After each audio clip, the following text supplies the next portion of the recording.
بسم اللہ الرحمن الرحیم۔ السلام علیکم طلباء و طالبات، امید کرتا ہوں کہ آپ سب خیریت سے ہوں گے۔ آج ہم یہ مشق کریں گے عقیدہ توحید کی اور شرک، جو ہم نے پہلے پڑھا پچھلے لیکچر میں۔ تو پہلے ہم اس کے MCQs کا پورشن کریں گے، درست جواب کا انتخاب کریں۔ 4 آپشن دیے ہوئے ہیں، ہم نے ان میں سے ایک درست جواب کا انتخاب کرنا ہے۔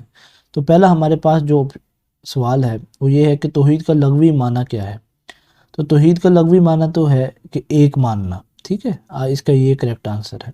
دوسرا ہمارے پاس سوال ہے، اللہ تعالیٰ کو ہر چیز کا خالق، مالک اور رازق ماننا کیا کہلاتا ہے؟ اس کا پہلا جو آپشن ہے توحید ربوبیت، یہ اس کا آپ کا کریکٹ آنسر ہے، ٹھیک ہے۔ اور نیکسٹ MCQs ہمارے پاس ہے، قرآن مجید کی کون سی صورت میں عقیدہ توحید بیان کیا گیا؟ تو آگے ہم نے پیچھے پڑھا ہے، سورۃ الاخلاص پڑھی ہے، اس کی 4 آیات ہیں، چاروں میں اللہ تعالیٰ کی عقیدہ توحید بیان کیا گیا کہ اللہ تعالیٰ کو واحد ماننا، ٹھیک ہے، اس میں یہ ہمارے پاس بیان کیا گیا ہے۔ شرک کا لغوی معنی کیا ہے؟ تو شرک کے لغوی معنی حصہ دار بنانا ہے۔ یہ میں شارٹ کروا رہا ہوں تاکہ جلدی ویڈیو کمپلیٹ ہو سکے۔ اسٹوڈنٹس کو جواب چاہیے ہوتے ہیں۔ تو آگے ہے، لم یلد ولم یولد میں نفی کی گئی ہے کس چیز کی؟ ذات میں شرک کی نفی کی گئی کہ اللہ تعالیٰ کے ذات میں کوئی شریک نہیں ہے، کہ نہ ہی اللہ تعالیٰ کسی کی اولاد ہے اور نہ ہی اللہ تعالیٰ کی کوئی اولاد ہے۔ ڈیٹیلز کے لیے پیچھے میں نے ایک لیکچر بنایا ہے جس میں ریڈنگ کروائی ہے، اگر کسی کو کوئی ڈیٹیل میں باتیں سمجھنی ہو تو اس کا لنک ڈسکرپشن میں دے دوں گا انشاءاللہ، تو آپ وہاں سے دیکھ سکتے ہیں۔ اچھا، پہلا ہمارے پاس سوال ہے، عقیدہ توحید کے معنی و مفہوم بیان کریں، ٹھیک ہے۔ تو یہ ہمارے پاس سٹارٹ میں دیا ہوا ہے عقیدہ توحید کے معنی و مفہوم۔ تو یہ ہے ہمارے پاس عقیدہ توحید کے، پہلے بھی میں نے بتایا تھا کہ کسی بھی چیپٹر کے سٹارٹ میں پہلے اس کے لغوی معنی اور اس کے شرعی اسلام میں اس کا جو ہوتی ہے تعریف وہ بتائی جاتی ہے۔ تو پہلا جو آپ کا شارٹ کوسچن ہے وہ یہاں سے سٹارٹ ہوگا، تقریباً 1.5 لائن کا ہے، آپ نے اس کو یاد کر لینا کہ اللہ تعالیٰ واحد ہیں، یکتا جاننا ماننا، یہ سارے اللہ تعالیٰ کی توحید میں آتا ہے، ٹھیک ہے۔ تو دوسرے شارٹ کوسچن کو ہم دیکھتے ہیں کہ ہمارے پاس دوسرا شارٹ کوسچن کون سا ہے۔ تو دوسرا ہمارے پاس شارٹ کوسچن ہے، عقیدہ توحید کی اہمیت واضح کریں۔ اور پھر آگے میں ابھی تیسرا کر لیتا ہوں، عقیدہ توحید کی 3 اقسام کے صرف ہم نے نام لکھنے ہیں۔ تو عقیدہ توحید کی جو اہمیت ہے نا، یہ اہمیت واضح کریں۔ یہ دوسرے شارٹ کوسچن کا جواب ہے، عقیدہ توحید کو تمام امور دین پر اہمیت اور اولیت حاصل ہے۔ سب سے اہم چیز کیا ہے اسلام میں؟ عقیدہ توحید ہے۔ عقیدہ توحید کے بغیر کوئی عبادت اور عمل قبول نہیں ہوتا، لہٰذا اللہ تعالیٰ کا بندوں پر اہم ترین حق اس کی وحدانیت پر ایمان رکھنا ہے۔ یہ بھی 1.5 لائن کا ہے شارٹ کوسچن، آپ نے اس کو دیکھ لینا ہے۔ جو تیسرا ہمارے پاس شارٹ کوسچن وہ یہ ہے کہ عقیدہ توحید کی اقسام کے صرف ہم نے نام لکھنے ہیں۔ پہلا جو نام ہے توحید ربوبیت ہے، پہلی قسم جو ہے اس کی، ٹھیک ہے، اور دوسری قسم ہے توحید الوحیت، اور تیسری قسم اس کی ہے توحید اسماء و صفات۔ تو آپ نے اس کو دیکھ لینا ہے۔ اور چوتھا جو ہمارے پاس شارٹ کوسچن ہے، توحید الوحیت سے کیا مراد ہے؟ تو آپ نے اس کو مختصراً بتانا ہے۔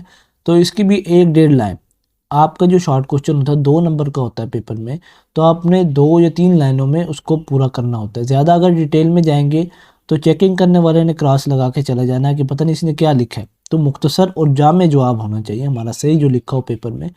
توحید الوحیت سے مراد یہ ہے کہ اس بات پر ایمان لایا جائے کہ صرف اللہ تعالیٰ ہی معبود برحق ہے، صرف اللہ تعالیٰ کی ہم عبادت کریں گے، اس کی عبادت میں کوئی اس کا شریک نہیں، صرف اللہ تعالیٰ کی بات کر سکتے ہیں، کوئی شریک نہیں، کسی اور کی بات بالکل نہیں ہو، قطعاً نہیں ہو سکتی، یعنی اللہ تعالیٰ کے سوا کسی اور کی عبادت قطعاً کرنا جائز نہیں ہے۔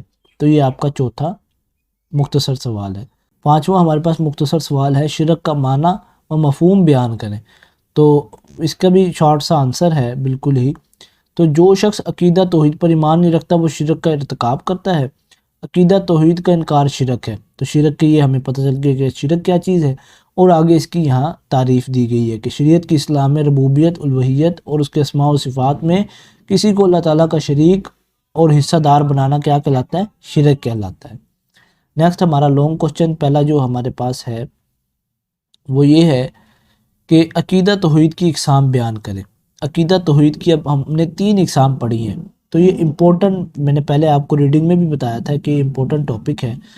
اس میں لانگ کوسچن میں آپ نے لکھنا ہے پہلے کہ عقیدہ توحید کی 3 اقسام درج ذیل ہیں، پھر آگے پہلے آپ توحید ربوبیت کی مارکر سے ہیڈنگ ڈال کے پھر آپ اس کی کچھ ڈیٹیل تھوڑی سی لکھ دیں گے اور آیت کا اس کا ترجمہ لکھ دیں گے۔ اسی طرح توحید الوحیت ہے، آپ نے شارٹ کوسچن میں بھی اس کو یاد کرنا ہے، اور مختصر سے اس کی 2 لائنوں میں پہلے اس کی ڈیٹیل بتا کے اور پھر اس کی آیت کا ترجمہ لکھ دیں گے، ٹھیک ہے۔ آگے پھر توحید اسماء صفات ہے، صرف اس کی ڈیٹیل ہے، تو آپ نے اس طرح یہ آپ کا لانگ کوسچن یہاں تک مکمل ہو جائے گا۔